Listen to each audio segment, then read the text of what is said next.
Pues Juan, ya no sé, ya perdí un poco la cuenta, creo que este es el 7º podcast que estamos grabando en Juntos al Éxito. Y la verdad que un poquito de nervios, ¿verdad? Pues siempre sí, es bueno esa emoción. Sí, siempre esa emoción cuando se empieza y después sobre todo con las personas que vienen hoy aquí a hablar al podcast y que los televidentes y que los que nos escuchan pues van a oírlos y a verlos, pues la verdad es con mayor emoción, ¿no? Sí, la verdad que los 2 primeros minutos cuando conoces a la pareja que vas a entrevistar, tienes ahí toda esa escucha activa y quieres extraer toda esa esencia para que el mundo entero sepa que aquí en Tenerife hay muchísimo talento. Yo creo que para no dilatarnos muchísimo más, yo creo que vamos a presentar. A mí me gusta presentar siempre al chico. ¿Te importa que yo presente al chico y tú a la chica? Venga, bien, genial. Pues hoy vamos a tener aquí a nuestro querido y estimado Tony. Y aquí también a su mujer, compañera y socia, Vicky. Bienvenido. Muchas gracias. Es un placer tenerlos aquí hoy. Nos acabamos de conocer hace un ratito, pero auguro que va a ser una conversación amena, fluida y que vamos a poder extraer muchísima experiencia para que todo el mundo que nos escuche sepa que el emprendimiento no entiende de ningún tipo de condición y a veces el obstáculo incluso puede llegar a ser realmente desafiante, pero muy emocionante. Y yo creo, Tony, que quién mejor que tú para presentarte y para que todo el mundo sepa cuánto aporta Tony en este mundo. A ver, nosotros agradecemos la oportunidad, nosotros pensamos que somos unos tostones, pero si en algo podemos aportar, y en mi caso en particular, con una discapacidad importante, y demostrar o mostrar que yo no he tenido límites en eso, pues encantado. He escuchado el tiempo suficiente para saber que eres un libro abierto, que ante el desafío te has venido arriba, como se suele decir, y me ha gustado ese matiz que has utilizado de demostrar. Yo simplemente quiero esa visibilidad, quiero mostrar, porque el demostrar siempre lleva una carga como de exceso de responsabilidad. ¿Qué opinas en este sentido? A ver, a mí la gente me lo dice, porque yo dentro de mis limitaciones, pues he hecho de todo, entonces he alcanzado, es decir, yo tengo una asociación de la que soy presidente que se llama Montaña para Todos, con la cual he subido al Pico Teide y he bajado a Masca, cosa que no ha hecho la mitad de los tinerfeños ni de los canarios. No, tú has bajado, tú has hecho cosas, tú eres el ejemplo a seguir. Digo, chicos, eso no es un ejemplo, eso que en un momento dado, y eso te lo quería comentar, es un tema de optimismo.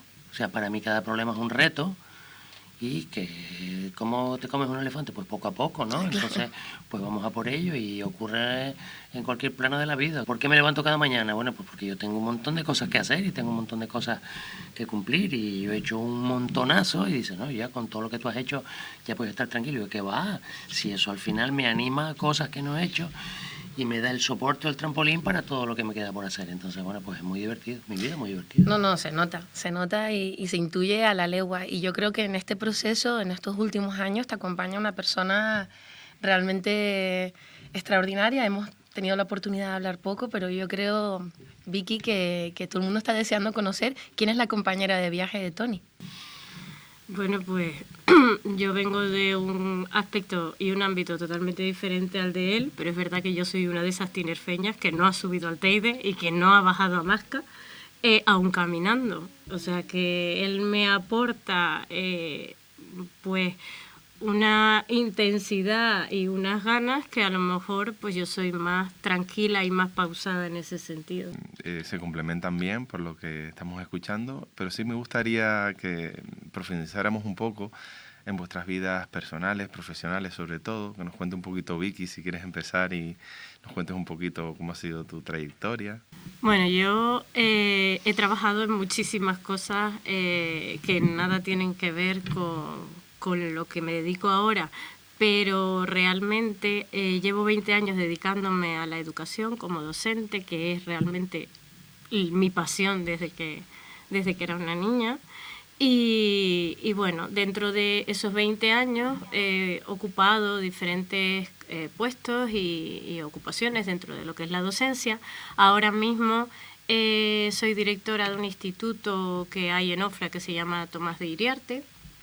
Es uno de los centros más antiguos de Santa Cruz, realmente. Lo conozco porque estudié yo ahí, ¿sí? Hice el bachiller ahí, sí. Ahora mismo acabamos de celebrar el 55 aniversario y cuando me incorporé, pues para mí fue una sorpresa tremenda incorporarme porque yo aprobé las oposiciones allí hace 15 años y le cogí cariño. Entonces, cuando me incorporé, dije, uy, qué suerte. Y empecé a ocupar distintos cargos directivos hasta que hace 3 años cogí la dirección del centro cuando se jubiló el director anterior. Es una zona compleja, con familias muy desestructuradas, un alto índice de problemas económicos y con una problemática social muy arraigada. Entonces, un poco mi objetivo desde que comenzamos fue, primero, devolverle de alguna manera al docente ese prestigio que tenía antes nuestra profesión y que ha ido perdiendo con el tiempo.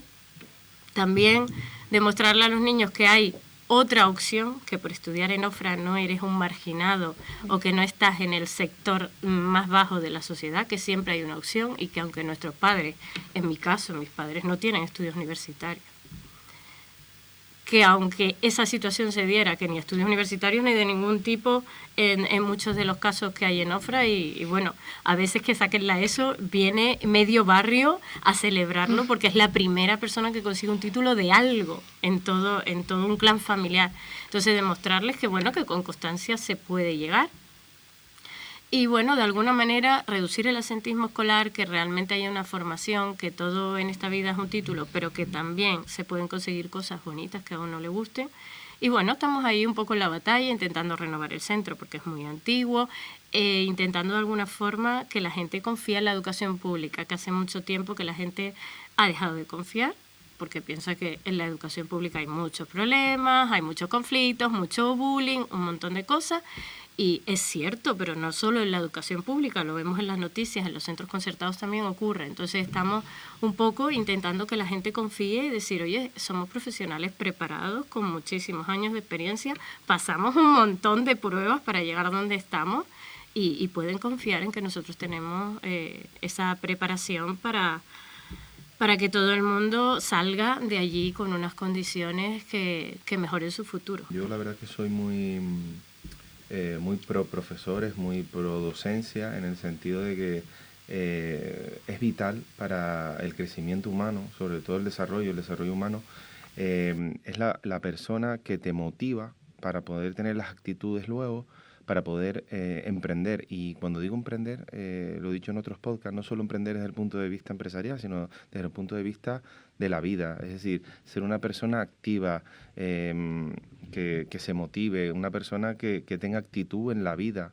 que cuando hay un problema lo pueda resolver de la mejor manera posible.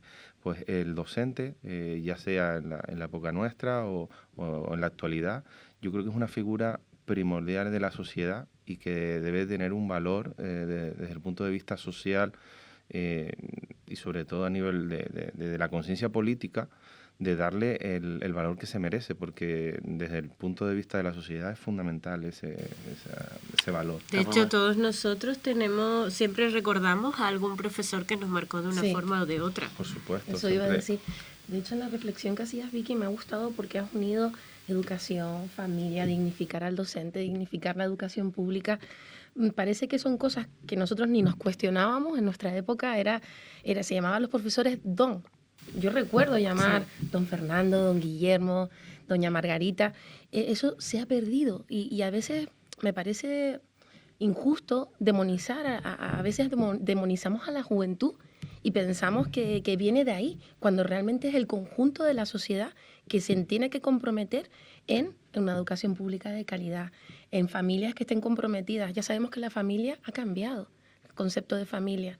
Ustedes tienen una familia diversa, nosotros tenemos una familia diversa y no es menos familia de donde vinimos nosotros, pero sí es verdad que tenemos que repensar hacia dónde vamos y no sé qué opinan ustedes en este sentido. A ver, ella lucha mucho también con las resistencias habituales. Lo que es educación como concepto político es un acorazado, un convoy que lleva una inercia muy potente, y ella, desde el punto de vista, yo la conozco como creativa, como innovadora, como con aspiraciones a modificar, pues muchas veces nos peleamos porque yo quiero que fuerce más y me dice, no sabes con quién estoy luchando. Entonces ahí va, y tiene mucho que ver con lo que tú dices. ¿Quién enseña, la familia o enseñan los profesores? Claro, que... Entonces, muchas veces, si llamas a alguien, aquí ya me estoy metiendo donde no debo, si llamas al padre para hablarle de una actitud de la hija o del hijo, y la madre cuando llega tiene la misma actitud frente al director del colegio, dice, claro. poco vamos a resolver en este conflicto, si resulta que en la base, en donde emana la educación, no lo tenemos. Efectivamente. También hablabas del bullying. Es decir, el bullying, parece que ahora hay bullying y antes no lo había. El bullying ha existido toda la vida. Vamos, lo recuerdo pero ¿qué pasa? También es verdad que el bullying, miramos solo el foco, o por lo menos por mi experiencia, de la víctima, pero también hay un agresor que también hay que poner el foco y hay que ampliarlo, porque es un problema que se nutre de muchas partes. Entonces, creo que de alguna forma, cuando hay un agredido, también tenemos que ir hacia el origen del agresor. Te lo digo porque nuestro hijo mayor sufrió bullying en un colegio, da igual que fuera público, concertado, me da igual, no me gusta poner etiquetas.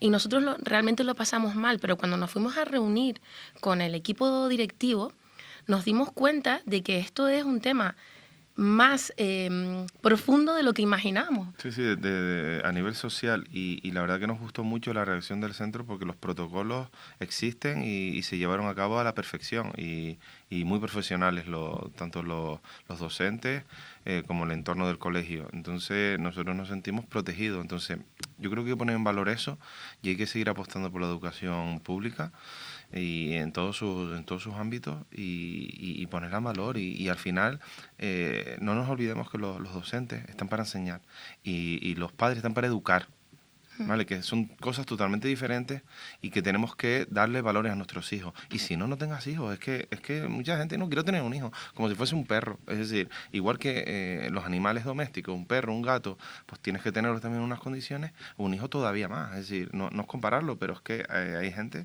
que yo a veces, no, que quiero tener un hijo. ¿Y tú te has preparado para tener un hijo? ¿Tienes una situación económica preparada para tener un hijo? ¿Tienes una situación social y de fortaleza con tu pareja para tener un hijo? Yo creo que hay que hablarlo y decirlo y ser transparentes en eso. Pero eso en el primer mundo, Juan, perdona, eso en el primer mundo, porque lejos de aquí, ¿tú le vas a preguntar eso a un etíope o a un tipo de Bangladesh? No.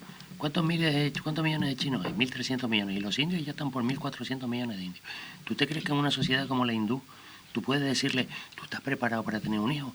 Porque históricamente tenemos que tener hijos para llenar esto, para que me ayuden en el campo. Claro, eso es verdad. No hemos evolucionado mucho. Y en Europa, ahora mismo decimos, oye, nosotros tenemos una pulga de 4 años y medio, ¿vale? Y las responsabilidades que adquirimos, o sea, quizá las únicas broncas gordas que tenemos es por la educación de la niña. Sí. Porque yo soy muy arriesgado y la meto en todos los follones y quiero que supere los miedos y se enfrenta a las cosas. Ella es más tranquila, más tal, más madre, más suave, ¿ya? Entonces es una carga, o sea, es una preocupación de 24 horas al día. 24. Nosotros también nos sentimos identificados con lo que acabas de decir. Nuestras grandes discusiones siempre han sido por nuestros hijos. Porque no es una enorme responsabilidad. Tú no estás improvisando, no estás haciendo una huida hacia adelante. Estás preparando a una persona para que en un futuro se relacione con sus iguales, en un entorno social, económico. Si decide ser empresario, trabajar por cuenta ajena, da igual. Los valores son lo que marcan la diferencia. Eso ocurre en todos los estratos sociales y en todos los estratos educacionales. Porque yo cuando voy por ahí solo veo a los padres soltando a los niños con los tablets ahí para que no molesten. Entonces, ¿cuál es la...? Es verdad que... Y eso desde el ámbito... Y nosotros no venimos de ahí, porque nosotros éramos educados en comunidad. Es decir, teníamos unas pandillas enormes, salíamos a la calle y mi abuela, que es la que me crió, solo tenía que gritar para salir todos corriendo a comer. Y terminábamos de comer, descansábamos un poco y salíamos a la calle. Y todos conocíamos a las madres de nuestros amigos, íbamos a las casas. Eso ya ha cambiado. Hemos ido hacia lo individual. La seguridad, de todas formas, que había cuando sabías que estabas en la calle jugando no es la que tenemos ahora. Nosotros mismos sabemos, tenemos miedos, pasan cosas, claro, evidentemente, y no tenemos esa tranquilidad. Es cierto que cuando yo hablo de familias desestructuradas, no hablo de familias separadas, que yo soy una de ellas, sino hablo de familias que han rehecho su vida, han tenido más hijos y los hijos anteriores van dejando de importar, ¿no? Y consiguen, no se ocupan, exacto, van pasando a un segundo plano. Este es más mayor, me ocupo del pequeño, el pequeño se tiene que ocupar, el mayor se tiene que ocupar del pequeño. Claro. Y luego obtienes muchas más cosas con los adolescentes que con sus propias familias. Entonces ahí es donde nuestra labor es insistirles a ellos de que ya tienen edad para tomar decisiones y que ellos realmente, nosotros tenemos un lema dentro del instituto, es el Tomás tiene talento. Pues qué bueno, ¿eh? Que quiere un poco reforzarles a ellos la idea de que ellos pueden llegar a donde quieran. Y que realmente ellos tienen el talento para conseguirlo, independientemente de su estatus familiar, etc. Pues nada, Estefanía, creo que ya hemos oído a Vicky esa exposición súper interesante. Hemos disfrutado mucho. Hemos disfrutado con la educación y los valores que hay que tener en casa para ser complementarios a la educación. Y ahora, bueno, vamos a pasar a hablar con Tony y que Tony nos comente su experiencia vital, su experiencia profesional, nos cuente un poquito su historia. Bueno, pues yo nací hace 62 años. Quería ser médico, al final me decanté más por la ingeniería, hice ingeniería en Madrid, empecé a trabajar, hice un máster, empecé a trabajar allí en algo que no tenía que ver, en finanzas, y trabajando en finanzas me di un castañazo en un vehículo, en un traslado en Huelva y tal, y me rompí el cuello un poco y entonces tuve que reconvertir por completo mi vida. Ya no me servía ni mi casa, ni mi coche, ni mi perro, ni mi pareja, ni mi escena, ni nada. Y entonces me vine a Tenerife y empecé a reconstruir todo lo que tal. Entonces pues me hice un poco con el entorno, monté un EG, monté otra NG, monté una empresa porque tenía edad. Cuando yo tuve el accidente, lo tuve a los 30 años, yo ya había viajado por medio mundo, yo ya había montado de todo, yo ya conocía, ya hablaba 3 idiomas, ya había practicado todos los deportes, porque yo soy saltador de trampolín, soy de esgrima, soy de paracaidismo, soy de deportes que nadie practica. Y de todo eso solo hay un resumen. Ahora, ¿qué haces con toda esa energía, no? Porque claro, sentado en silla de ruedas con 30 años y con toda esa energía, entonces la dediqué a empezar a emprender, a motivar y sobre todo te das cuenta que en el mundo de la discapacidad muchas veces lo que le falta al discapacitado es el verbo, porque no ha tenido acceso a una educación adecuada, porque no da. Ahora ya hay centros especiales de motóricos o de sensoriales, pero antes no. Entonces te conviertes, si tienes ese verbo, si tienes capacidad, en transmisor. Había una frase que hubo en Francia cuando la huelga, los discapacitados montaron una huelga en Francia del copón. Y lo que hicieron es, con una frase, un lema que es: si no entro, no existo. Porque en todos los foros de decisión donde se decide el destino de las personas con discapacidad, nunca había nadie con discapacidad. Todo para mí, sin mí, ¿cómo hacer eso? Entonces montaron un pito y entonces nosotros dijimos, vale, entonces el hecho de que yo voy por ejemplo con ella a una piscina y de repente viene un niño y me dice, mami, ¿qué le pasa al cojo este y tal? Y entonces, pues la dedicación de explicarle tal, como una cosa natural. Y ahora, ustedes no se han dado cuenta, pero hay una presencia enorme. Ahora vas por la Rambla y ves a 4 o 5 tíos con un scooter o los viejitos en tal, cosas que no había antes, porque antes había una opacidad, un oscurantismo. En China, normalmente los cojos, la gente que tiene una discapacidad es porque su familia ha tenido algún pecado y entonces el destino la carga. Entonces los minusválidos siempre son escondidos en la última habitación. Ahora no, ahora hay una normalidad, hay un tal. Y nosotros no hemos sacado un eslogan que es el orgullo, cuando que nosotros tenemos una responsabilidad enorme, no solo para con los nuestros, sino para con vosotros. O sea, tú ahora entras en la guagua, antes subías. Tú ahora cuando vas a la playa, vas por donde voy yo con los pontones de madera y no te quemas los ñoños de los pies con la arena caliente. Tú ahora abres el grifo abierto, cerrado, frío, caliente. Cuando antes tenía 2 perolas que cuando los tenía con la mano enjabonada era una verdadera puñeta. Tú ahora enciendes el ordenador en un botón que está delante, gracias a modificaciones que se hicieron para nosotros. Entonces nosotros os enseñamos a vosotros lo que os va a pasar dentro de 40 años. Claro. Porque cuando tú seas viejo dirás, menos mal que gente como Tony hace 50 años se montó en este tema. Entonces, yo creo, has dicho una palabra que a mí no me gusta mucho, la normalización. A mí me gusta la integración, porque parece que a veces decimos lo normal. ¿Qué es lo normal? Cuando estábamos preparándonos la entrevista te dije, oye, ¿cuál es el obstáculo? ¿La silla o el entorno? Me gustaría que hablaras un poco de eso, porque tú ya has incorporado el activismo que has hecho y toda la tarea que has avanzado, porque en cualquier momento todos podemos pasar a tener una discapacidad. A lo mejor ya la tenemos y no la sabemos. Y a mí me encantaría escucharte, porque yo sí que estoy concienciada. Hombre, no como tú, sinceramente, no te voy a mentir, porque la vida a veces me va llevando a unos niveles que ni... No. Pero sí tengo la sensibilidad y la empatía de decir, oye, ¿qué pasaría? ¿O cómo se sentiría? Me gustaría que nos La ilustraras verdad, un poco en este nosotros sentido. tenemos 4 o 5 frases que son capitulares, ¿verdad? Hay una es, no me ayudes hasta que te la pida, porque hay gente que es muy pesada, muy pesada. El otro día estábamos nosotros, bueno, yo estaba en la Rambla, por debajo del Mensei, de un hotel importante que hay aquí en Santa Cruz y tal, y un tipo sin hablar conmigo me cogió y me puso en la puerta del Mensei.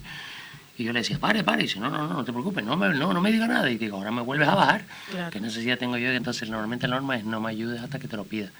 Yo me acuerdo que era muy divertido. Estaba en una cafetería en el sur y pedí un té y me pusieron un vaso largo, un vaso de Cuba Libre y una cucharilla larga. Y la cucharilla, yo que no muevo ni un dedo, porque estoy, ¿verdad? Se me cayó la cucharilla adentro. Entonces, claro, yo estaba a ver cómo quitaba la cucharilla, ¿verdad? Y estaba todo en la cafetería apurada a ver hasta que tumbé el vaso, saqué la cucharilla y entonces la gente descansó, ¿no? Entonces, La verdad que... divertido, porque no sabes cómo actuar, entonces normalmente tal. Y luego tenemos un montón de retos, es normal, o sea, también nosotros partimos de una difusión, de un conocimiento de las circunstancias.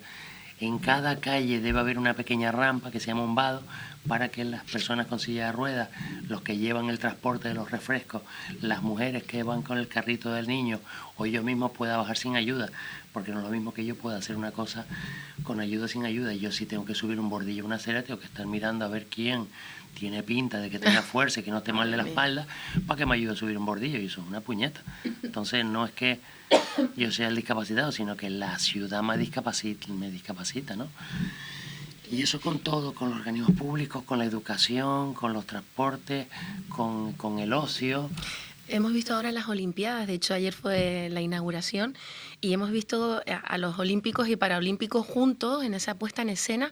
A mí me ha emocionado y me ha gustado muchísimo porque creo que ha dado la visibilidad de una integración necesaria para crear esa conciencia. A lo mejor ya no pensemos en nosotros, que ya somos adultos, ya tenemos una experiencia, sino en los niños y niñas que lo están viendo y están incorporando esa visión tan necesaria. Nosotros al final vamos a macromagnitudes, porque si vamos a la pequeña no acabamos, ¿no? O sea, yo no puedo acabar con los volcanes en el mundo, pero puedo prever a través de tal que haya que evacuar la población. Entonces vamos a ir a magnitudes en las que podemos jugar, y en eso está el tema de la inclusión. La inclusión va un poquito más allá de la integración, ¿vale? Tenemos lo que es el conocimiento, lo que es la integración y lo que es la inclusión. Mis amigos ya saben que cuando yo voy, pues vamos a un sitio normalizado. Pero si no, saben que hay una frase que es, no hay barreras sino falta de amigos. Se me agarra cada uno por la vega, Tony, para arriba, ya estoy. Porque a lo mejor yo soy el que me cuenta los mejores chistes, porque a lo mejor yo soy el que sabe quién es el que no, el otro tal, o soy el que sabe dónde están enterrados los muertos. Ya saben qué tal, entonces saben que tengo que ir, o saben que yo aporto un plus de tal. Pero la frase tiene una complicación. El hecho de que no hay barreras sino falta de amigos no significa que yo obligatoriamente tenga que tener amigos para saltar las barreras, porque hay mucha gente que no tiene amigos. Yo soy presidente de una asociación que se llama Montaña para Todos, donde llevamos a personas con discapacidad a hacer senderismo, pero muchas veces tenemos que bajar a alguien de una cuarta planta sin ascensor y no vive. Cuando nosotros inauguramos el taxi adaptado en Santa Cruz, lo primero que hicimos fue darle una ruta gratuita para conocer Santa Cruz a las personas en silla de ruedas para inaugurar el taxi. Y la mitad de la gente se nos echaba a llorar en el taxi, porque conocían Santa Cruz, conocían el Palmetto, conocían las nuevas Teresitas, conocían el auditorio, conocían el plan Urban, pero no habían salido en su casa en años, porque vivían en una planta y no tienen nada. Entonces hay una componente muy profunda que hay que ir cambiando poco a poco un sustrato, que muchas veces lo que tú decías es mental. Yo soy ingeniero, yo trabajaba, entonces me veían en silla de ruedas y me decía el tío, ¿usted no puede ayudarme? Y digo, no, el que no puede ayudarse es usted, porque yo no tengo ningún problema, soy el mejor haciendo todo el esquema y todo el tal, pero si usted cree que por la silla de ruedas yo no puedo ayudarle, pues es su problema, aquí no hemos es el mío. llegado. Ese es su problema. Mira, sí me gustaría comentarte, sobre todo que conozcamos al Tony emprendedor y empresario. Entonces me gustaría varias preguntas y me las respondes en el orden que quieras. ¿Okay? Rapidito. Una de ellas es, me gustaría que me dijeras varias anécdotas, es decir, una positiva y otra negativa, desde el mundo de vista emprendedor, es decir, cuál ha sido tu experiencia de las más negativas y de las más positivas, eso por un lado, y por otro, ¿qué le dirías a la gente que quiere emprender, ya sea gente joven o gente que a lo mejor ha perdido su trabajo? Es decir, ¿qué actitud debería de tener y cómo ves tú en el mundo en el que vivimos, en el siglo XXI, cómo debería de emprender en su negocio? El mensaje básico es siempre necesario emprender, ¿vale? Yo soy de los que sé todo lo que hace falta en el mundo, que lo veo desde mi óptica. Seguro que hay otro millón de más, pero yo no las veo. Pero siempre estoy buscando la nueva vía de innovar. Yo para hacer lo que ya hicieron otros, no.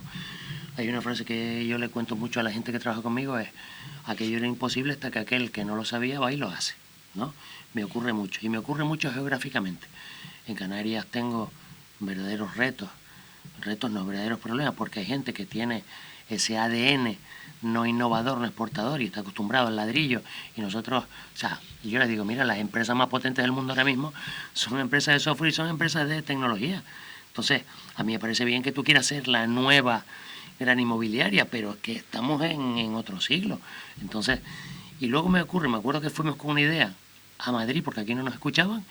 El madrileño me mandó al carajo literalmente, pero en cambio fuimos a Barcelona y me dijo: tienes razón, pero te equivocas en esto. Y se sentaron con nosotros y nos dijeron en qué nos equivocamos, y ahora trabajamos con ellos. Entonces muchas veces tenemos una idea que aquí no hay una permeabilidad, no fecunda, no es permeable la gente aquí. En cambio, en otro lado nos están llamando de otro lado y dicen: oye, eso que tú estás montando a nosotros nos interesa mucho. Existe un ecosistema. ¿Por qué Silicon Valley es Silicon Valley?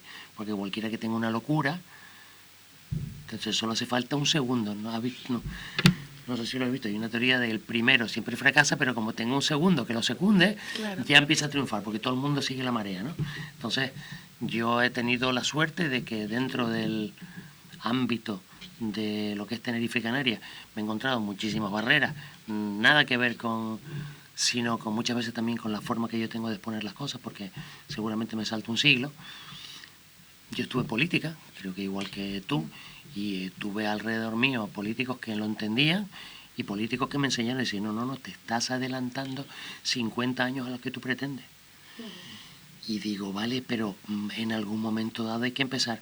Y he encontrado aquí gente que me ha entendido y me ha dicho: mira, tienes razón, cuando un tío es listo, aunque no sea el momento, te dice: tienes razón, vamos a ir poco a poco. Entonces, es lo que es la ventana de Ockham, ¿no? ¿Cómo vendo esto? Una pregunta, y Vicky, ¿cómo se siente cuando vives con alguien, compartes tu vida con alguien tan emprendedor, tan visionario, y con esa parte desafiante? No sé, me parece admirable tu papel, porque claro, dices, no, yo soy docente, soy directora, pero estar al lado de alguien así hace que te retroalimentes de alguna manera, ¿no? En el sentido... Él aporta muchísimas ideas, pero a veces es demasiado intenso, le digo yo, eres demasiado intenso. Lo que tú pretendes, como él dice, todavía no es el momento, tienes que seguir una serie de pasos para que luego realmente se vea que eso que tú estás aportando es factible. Entonces él aporta y aporta, porque ideas tiene muchísimas para aburrir, pero es verdad que la mentalidad canaria en ese sentido va un poquito más lenta. En mi ámbito, no en el tuyo. En el mío a veces también. Entonces, sí, él pretende que yo haga cosas y demás también en mi ámbito. Más disruptivas, ¿no? Sí, más innovadoras o vanguardistas, claro, que a lo mejor no tú por la idiosincrasia, claro, o por los procedimientos y los protocolos no te lo permite. Exactamente, entonces yo le digo que no. Que desde mi lado es muy fácil decírselo. Funciona así. Y para ella es fácil decirme, vale, voy a perder el trabajo por culpa tuya. Pero bueno, hay que arriesgar. Pero sí, es enriquecedor ver la cantidad inagotable de ideas y de propuestas que tiene continuamente. ¿Y has escrito algún libro? Tony? Llevo con un libro. Pues Tony, ese libro que yo ya estoy deseando que lo escribas para ir a comprarlo y leerlo, porque... Pero que no te imaginas de lo que es. No. ¿Cómo va ese libro? A ver, yo tengo encima de la mesa 4 libros que tengo que escribir. Incluso hice un curso de cómo escribir un libro y solo saqué una cosa en cuestión, y es que tienes que tener tiempo. porque si yo tengo 15 minutos libres, ir 15 minutos, eso no funciona. Entonces, a mí la gente me dice, por favor, escribe todas esas anécdotas. Hay otro en materia de accesibilidad y superación de barreras, ay, por favor, tal. Pero el mío, que es el que me ilusiona, son 4 tetraplégicos que atracan un banco. ¡Qué maravilla! O sea, que es una... Promete, ¿no? Claro. Una historia que quieres contar, Claro, ficticia. Mira, tú en el antiguo oeste atracabas con una pistola y un caballo. En la época actual no se atraca un banco saliendo corriendo con silla de ruedas una metralleta. Es otra historia. Es otro nivel. ¿Entiendes? Y cada uno tiene una motivación personal del por qué. Qué interesante. ¿Tú por qué te apuntas a esto si te pueden condenar? También es verdad que es muy difícil que te metan en la cárcel en silla de ruedas, ¿no? Porque las cárceles no están preparados.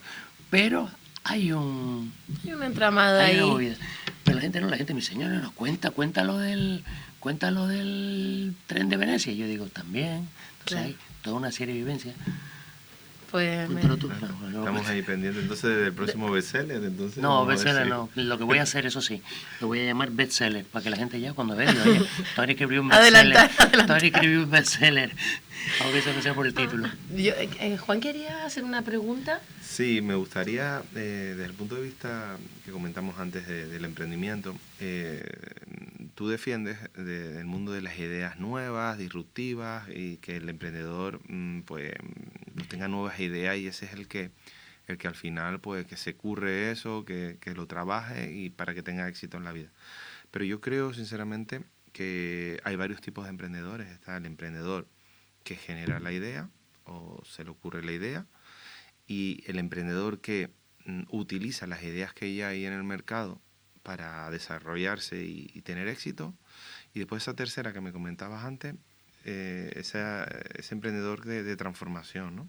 Entonces, cuéntanos un poquito la diferencia y cómo lo ves tú. Yo en ingeniería tenía un profesor de Fontran que me decía, yo soy malo desarrollando, pero soy buenísimo copiando y mejorando. ¿Vale? Entonces, el que inventó la fregona o el chupete, porque todo el mundo con un caramelo, ¿quién le puso el palo para poder tal? ¿Y quién se le ocurrió que las mujeres o los hombres para poder fregar no se agacharan en el suelo a 4 patas? ¿Es innovador? Claro que es innovador. Entonces ahora mismo yo me he enfrentado a un montón de cosas que veo delante mío y he dicho, oye, esto en sinergia con lo otro, mejor ahí es lo que hago. Y más en Canarias, porque en Canarias tenemos un problema, o sea, lo discutía, lo hablaba ayer con ella, ¿cómo Canarias no somos el laboratorio mundial más potente del mundo en energías renovables? Tenemos viento, tenemos sol, tenemos mareas, tenemos geotermia, tenemos de todo. ¿Por qué? Quizás sea por un tema de mentalidad. Fíjate, yo he llevado plataformas digitales de venta online desde hace ya 10 años, ¿no? Y mi carácter siempre es de progreso, de motivación, de tal. Encontramos un señor en El Hierro que tenía, no era mayor, ¿vale? Tipo 40, 45, 50 años. Y vendía unas cajitas de madera de balsa con higos secos, que era una pasada. Y le teníamos toda la producción vendida, toda. Y le digo, mira, como lo tienes todo vendido, le vamos a subir el precio, y en vez de 600 cajas que tiene, vamos a vender 10.000. ¿Y cómo va eso? Digo, compras el terreno al lado, que lo tienes en Erial, ¿vale? Plantas más, higueras, tal. No, entonces tengo que contratar a alguien, entonces tengo que levantarme temprano, entonces digo, chico, Hay que forzarse. pero te comprarás una mejor casa, tendrás un mejor... Olvídate. Entonces muchas veces choco con la tranquilidad o con el pasiego. Mucha gente me dice, ustedes con ellos son aplatanados. Eso no es Oye, cierto. pues no, quiere decir, ¿por qué los alemanes, que son 80 millones, tienen un carácter y los panameños o los puertorriqueños tienen otra? Por el clima, por la tranquilidad. Si los alemanes tuvieran el clima nuestro, no serían alemanes. Seguro. ¿Por qué Suecia tiene el mayor índice de suicidio del mundo? Por el clima y por la forma de comportarse entre relaciones. Tú no puedes tocarle la puerta a un sueco y decirle, tienes sal. Tienes que motivarlo, tienes que anunciarlo. Sino de que los suecos y los alemanes, cuando van a tu casa, se llevan su botella de whisky y lo que sobre se la devuelven. Ellos son así. ¿Y tú qué te comiste? Tal, y hacen la cuenta separada. ¿Cuánto paga Vicky? ¿Cuánto paga Juan? ¿Verdad? Nosotros no somos así, somos latinos. Y si nos vamos a Canarias, ese carácter que nos ha aplatanado, porque lo que dices tú, aquí hay un montón de talento. Otra cosa es que hay un sustrato. Yo puedo tener un garbanzo, pero lo tiro encima de mármol, no va a crecer nunca. Entonces falta el talento y el sustrato que lo permita. Pues ahora que dices eso, me gustaría preguntarle a Vicky, ¿el emprendedor nace o se hace desde tu visión docente? Yo creo que se hace. O sea, tú puedes nacer con unas características X, pero a través de tus vivencias personales te hace. ¿Y crees que ahí es súper importante la educación de los centros educativos, la familia, el entorno? Totalmente. ¿Y desde la educación pública se potencia el emprendimiento como un valor añadido a la docencia? A ver, es cierto que tenemos un sistema educativo un poco arcaico, eso, estamos todos de acuerdo en eso, y que quizás no favorece la creatividad como debiera. Pero también es cierto que, bueno, que ahí están empezando una renovación de la FP dual y intentando adaptarnos a otros sistemas que quizás pudieran ser más motivadores y más innovadores. Pues muy interesante. Yo choco con ella en eso. O sea, estamos en el siglo XXI educando por el siglo XX o XIX en algunos casos. Y el problema es que avanza. Cuando consigamos educar como el siglo XXI, ya será el siglo XXII. Entonces, estamos ahí, y es un tema que yo choco mucho con ella. Le digo, oye, Blana, y me dice, no sabes cómo. Bueno, no sabes. nuestro hijo que tiene 16 años nos da la chapa con eso y nos dice, mamá, nos siguen educando como después de la segunda revolución industrial, nos siguen educando para que seamos empleados, para que de alguna forma estemos dentro de un sistema. Y siempre le decimos lo mismo, si quieres cambiar este sistema porque no te gusta, tienes que estar dentro del sistema y revolucionarlo desde dentro. Pero Estefanía, en cosas en prueba y error, porque ahora todos los que utilizan solo tablet para los niños se han dado cuenta que tienen que volver también al libro. Claro. Pero incluso por temas de visión, porque ahora todos los niños con 14 años van a tener miopía, astigmatismo por culpa que tienen la tablet pegada aquí y no ven nada. Entonces, en el prueba y error tiene que haber alguien, yo estoy hablando europeo, que diga, Europa no puede seguir con una educación de este tipo. Yo creo que la clave está en la oferta de la optatividad, para que se amplíe lo máximo posible y que haya algo, una serie de materias que son fundamentales dentro de la educación, pero que la optatividad sea real. No que se oferten optativas y si hay un mínimo sale y si no hay un mínimo no sale, sino que la consejería invierta en ese recurso, que realmente tú puedas hacer dentro del centro fotografía, como ocurre en algunas ocasiones cuando hay alumnado, igual que imagen y sonido, igual que empresa, igual que economía y emprendeduría, que es una de las optativas nuevas que han salido y está teniendo mucho éxito. Se fomenta, sí, tanto como debiera, no, porque a la consejería le supone recursos económicos, más docentes, No, y sobre todo, para poder mantener esa cantidad de optatividad, aunque haya 5 alumnos. yo creo que el reto en el futuro de la educación está en cómo se adaptan los gobiernos y los medios educativos realmente a la diversidad del alumno, porque el perfil de cada niño es totalmente diferente. Totalmente. Tienes 30 niños en clase y los 30 tienen unas aptitudes y unas actitudes totalmente diferentes. Y al tiempo que te ha tocado vivir, quiero decir, una cosa, mira lo que hizo, si alguien tiene ganas de profundizar, que estudie la transformación de Irlanda. Irlanda se moría de asco, se comía los mocos, hasta que cambiaron el sistema educativo y empezaron a generar programadores y todo el tinglado. Por favor, no influencers, no tiktokers, sino gente que en un momento dado sea capaz de desarrollar y crear. Y vete a ver cómo es Irlanda ahora mismo, ¿vale? Que está demandando. Yo considero que tiene que haber una formación fuera del centro educativo. O sea, el centro educativo te puede proveer unos 5 o 6 horas de unos mínimos y tiene que haber un fomento en casa de algún tipo de habilidad que tú tengas y estímulo, exactamente, para que tú desarrolles otras cuestiones. Porque es inviable que en 6 horas tú aprendas lo básico, pero que también fomentes tu propia creatividad. Y todo no puede ser el fútbol y el boxeo y el baile. Hay muchísimas más cosas. Las manualidades también. Y luego, lo que te iba a decir, que luego hay una serie de profesiones básicas. Entonces, va a seguir habiendo barcos y yates en el mundo durante muchos siglos. Sí, pues entonces tiene que haber pintor de ribera, que es un carpintero que se dedica solo a maderería de barcos. Vale, oye, pues enseñanza, que es una formación profesional, está electricista toda la vida. A ver, entonces tiene que haber también una formación profesional, menos al final quiere ser ingeniero informático. Incluso hay ciclos ya de buzos que para reparación de barcos in situ dentro del mar, o sea, se ha ampliado mucho la oferta. Se ha ampliado. Qué bueno. Hay una parte importante, Juan, que también me gustaría hablar, que es el mundo del viajero, que ahora se está creando esa dicotomía entre el turismo y ser viajero, ¿no? Nosotros hace unos días íbamos a Las Palmas por trabajo y aprovechamos para hacer algo de ocio y para mí la diferencia, no sé qué opinan ustedes, entre un viajero es el que se mimetiza con el entorno y el turista es un poco el que es un poco más invasivo. No quiero demonizar porque no es mi estilo, pero sí quiero ponerlo sobre la mesa y además me consta que ustedes son muy viajeros. Sí, pero es un problema, no un problema, es un tema que yo llevo diciéndole a los responsables políticos toda la vida. Chicos, no podemos permitir o no nos viene bien que el inglés que viene aquí vaya a un pub que ve Benny Hill a comer fish and chips y cerveza.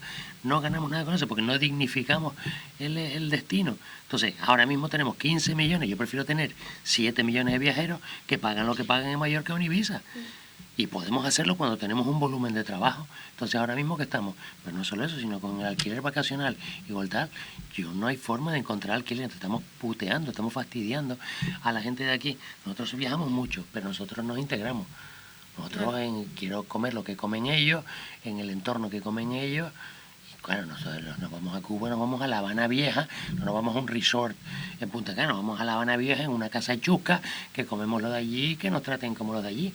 Claro, vivir la experiencia, ¿no? Pero eso somos nosotros, ¿vale? La verdad que Hombre, nosotros somos bastante igual. Lo que pasa que a veces lo que vende es el producto, ¿no? La inmediatez, ¿no? Esto, el consumir rápido. Vas a un viaje, ves las 3, 4 cosas, claro.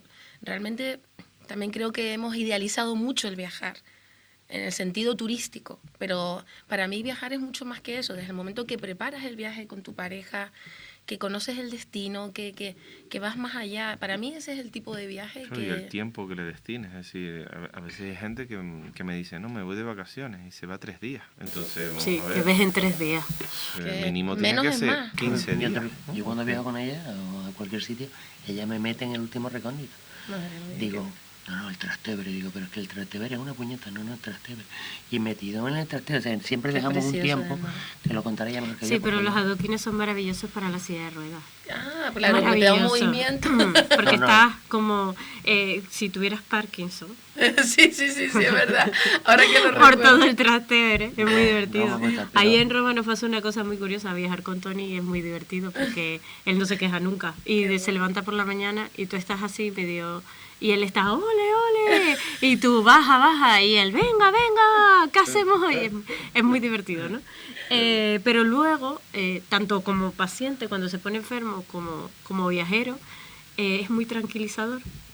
Recuerdo, nos fuimos a partir el año... A ver, que nunca me pongo enfermo, pero cuando me pongo... Cuando te pones... Sí, y los hombres, ya sabes, sí. cuando se ponen mal. No es el típico hombre, te lo digo, no. Me hizo mucha gracia, fuimos a partir el año a Roma. Y en una de esas aventuras que nosotros hacemos, subimos y no había ascensor para subir a una planta, para ver unas vistas de no sé dónde. Y entonces nos suben en un elevador. Pero cuéntaselo, en lo alto del hotel, no sé qué, está Les Étoiles, que es la mejor vista de Roma, con ese atardecer, con el Vaticano, Les Étoiles.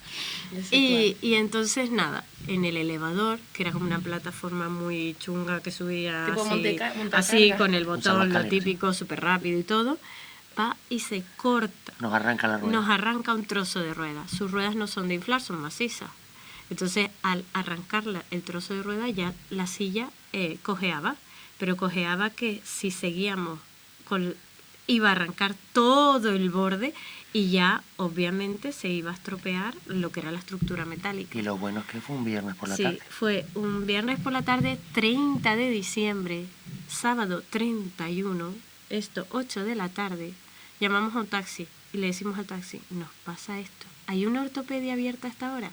Súper amable, el taxista empieza a llamar a todo el mundo. Sí, hay una ortopedia en no sé dónde, tal. Empezamos a llamar a la ortopedia. Sí, pero solo te alquilo una silla, no tengo recambios. Y nosotros, me quiero morir. O sea, yo no dormí en toda la noche. Pensando, mañana, fin de año, no vamos a poder partir el año en ningún sitio, no vamos a poder salir del hotel. Encima se va a quedar, como no consigamos otra silla, siguiente día domingo, se va a quedar 3 días aquí metido sin poder hacer nada, tal, se lo decimos. Vacaciones en Roma. Llegamos al hotel, se lo decimos a la chica, dice, bueno, mañana desde las 8:30 esténse aquí, que empiezo yo también a hacer llamadas a las ortopedias, a ver, tal. Él duerme a pierna suelta, yo sin dormir pensando, Dios mío, qué fracaso este viaje que vamos a hacer. Yo conocía Roma, pero él no, era su primera vez, y yo, ay, mi madre, que no voy a poder llevar aquí y allí. Se levanta por la mañana, vamos, llega la chica y dice, sí, hay un sitio, está como a 1 hora y no sé cuánto de aquí. Dice, no importa, póngame un taxi y vamos. Fuimos, le cambian la rueda y a rodar. Y yo toda estresada y él La Paz. Entonces, esos son los viajes con Tony, que te divierte porque dice... Coste total de la operación, 1 hora y media y 120 euros. Bueno. Adapta. La vida no es el por qué, sino para qué. ¿Qué aprendiste de todo eso? Que a veces hay que fluir y hay que dejar que las Totalmente. cosas sucedan porque a nosotras nos cuesta mucho. Sí, somos Nos muy Queremos controladoras, tiene que controlar estar todo todo. organizado y él no, a él le da lo mismo. Pero no es un tema es un tema de cuando hay una pifostio en el entorno de mis amigos, todo el mundo mira para Tony. Tony, ¿qué me digas? Digo, tú allí, tú traes el agua caliente, tú la toalla, tú traes la cuerda y tú agarras aquel. Claro, porque es resolutivo. Algo así, porque lo veo así. Sí, O sea, en la vida, lo he comentado en otras ocasiones, el éxito es la capacidad que tenemos de resolver los problemas. Porque al final en la vida es una cuestión de circunstancias y problemas que te van surgiendo a lo largo de la vida y la capacidad que tengas de resolverlos con tranquilidad, con serenidad y a veces pues con nerviosismo también, pero buscando una solución adecuada a cada problema, ¿no? Entonces, al Sí, final, cuando uno se bloquea, él está impávido, Eso me gusta. diciendo, no, eso no te preocupes. Y como es empresario y emprendedor, seguro que dijo, oye, qué buen negocio crear una ortopedia de 24 horas para los viajeros, o sea... en el centro de Roma. ¡Qué buen negocio! claro, pues tú dices Roma, dices, que fue la capital del mundo durante mucho tiempo, que no tenga una ortopedia. No, me tuve que ir al Quinto Pino a buscar y me dice el tío, no te la puedo reparar, pero te puedo poner una nueva. Digo, por favor. Gracias. Me da lo mismo, como si es roja, ¿sabes? Claro. Me da lo mismo. Oye, qué maravilla de Pues la verdad conversación. que Nos ha ha quedado un sido sabor genial. muy bueno. Agradecerle. Y nos gustaría que cada uno de ustedes acabara con una reflexión de vuestra vida, ¿no? De vuestra vida junta, porque nos han contado off the record cómo se conocieron. Me pareció Sí. súper bonito vuestra historia de amor. Me gustaría, no sé si les parece bien que cuenten un poquito y que acabemos este bloque in love. Oye, ¿cómo se dice? In love, ¿no? Sí. Yo creo que la vida es una cuestión de actitud, como reflexión para mí, ¿no? Yo lo conocí a él, tendría yo 17 o 18 años. Él hacía poco que un par de años que había tenido el accidente. 30 tenía. Y desde el primer momento me impactó muchísimo su forma de ser, su forma de tomarse las cosas, etcétera, que no todo el mundo, acabante de tener un accidente, estaría con esa alegría y con esa... Entonces fue una de las cosas que más me impactó. Después perdimos el contacto muchísimos años, aunque él seguía en contacto con algunos familiares míos, yo estaba en otras cosas. Y cuando lo retomamos, pues vi que seguía siendo igual, exactamente igual, esa actitud... Más peludo. esa actitud maravillosa que siempre transmite, ¿no? Alegría Y yo vi en ella una forma de ser, cosas que no había encontrado. Yo había conocido muchas personas, pero en ella había un factor diferencial que me motivó mucho.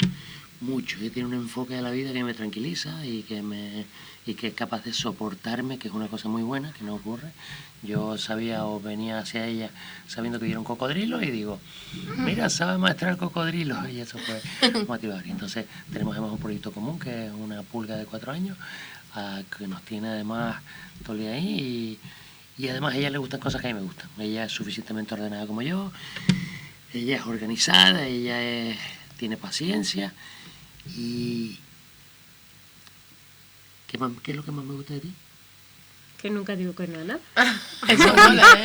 No dice que no a nada. Nunca digo que no, Qué ni bueno. a comer insectos, me da lo mismo. ¿También? Sí, Sí, sí. yo le digo, atrevida, ¿eh? Sí, sí. hay un sitio en el Quindia que ponen unos gusanos fritos. Y dice, Vamos. vamos. Hay que probarlo, además. Hay que Le probarlo. digo, salió esto, hay que probarlo. Oye, Él tenía pues- muchas reticencias al principio por nuestra diferencia de edad y por su condición, cosa que yo, sinceramente, no ve. Hay veces, hay ocasiones donde me bajo del coche y pienso para mí, sal ya, ¿no? ¿Sabes? Y te juro que me he olvidado maravilla, de ir a la qué maleta a maravilla. buscar la silla de ruedas o me quedo en el edificio que tiene una rampa y a veces hay que empujar un poco. Me quedo así como diciendo, venga, tío, ¿sabes?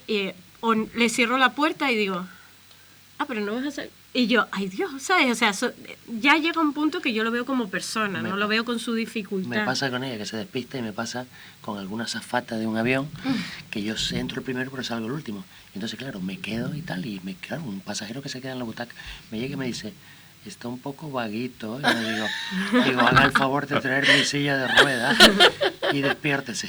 Caracho. Pues yo creo que ha llegado el momento del brindis de despedida. Siempre nos gusta decir juntos al éxito porque el viaje se hace siempre acompañado. Pues nada, chicos, ha sido un placer. Juntos al éxito. Juntos al éxito. Claro que sí. Gracias, muchas gracias. Gracias por estar aquí.